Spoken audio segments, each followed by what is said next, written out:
আসসালামু আলাইকুম প্রিয় বন্ধুরা, আমাদের এখানে ব্রুডার চলতে আছে মুরগির। তো এখানে 300 বাচ্চা আছে মুরগির, 300 বাচ্চা ফাউমি মুরগির বাচ্চা। তো এটা আমরা ডিমের জন্য তৈরি করতেছি।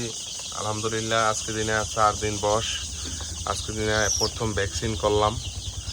এখন পর্যন্ত বাচ্চাগুলো খুব সৌন্দর্যতা দেখা দেখা যাচ্ছে। জানি না পরবর্তীতে কি অবস্থা হয়। তো বাচ্চাগুলোর জন্য সবাই দোয়া করবেন। আর ব্রুডারের জন্য একটু ব্যতিক্রমভাবে আমি ব্রুডার করছি, অর্থাৎ যেভাবে করার নিয়ম সেইভাবে আমি মানে বাসস্থান, অর্থাৎ ওদের বাসস্থান যেভাবে করার দরকার সেইভাবে আমরা ব্রুডার করি নাই। তো ব্রুডারটা করছি একটু অন্যরকমভাবে, যেটা একটা ঘরোয়া সিস্টেম, মানে মুরগির বাসস্থান সেইভাবে, কিন্তু অ্যাকচুয়ালে ওইভাবে ব্রুডার করার নিয়ম না। তো তারপরও আমি আশাবাদী যে এটা সৌন্দর্য হইবে বা বাচ্চার কোনো সমস্যা হইবে না।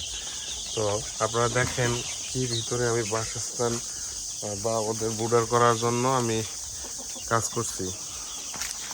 এটা হলো ব্রুডার করার জন্য সিস্টেম, অর্থাৎ যে সিস্টেমে করা দরকার ছিল সেই সিস্টেমে আমি করি নাই, এখন অন্যরকমভাবে করছি। তো এত আশাবাদী আমি অনেকটা ভালো হইবে।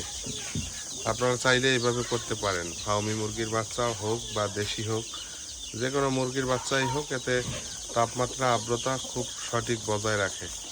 তো আজকে প্রথম ভ্যাকসিন করলাম, এর পরবর্তীতে আবার নতুন ভ্যাকসিন করার পরে আপনাদের আবার একটা ভিডিও দেবো। এখানে 300 ফার্মি মুরগির বাচ্চা। আশা করি ভালো থাকবেন সবাই।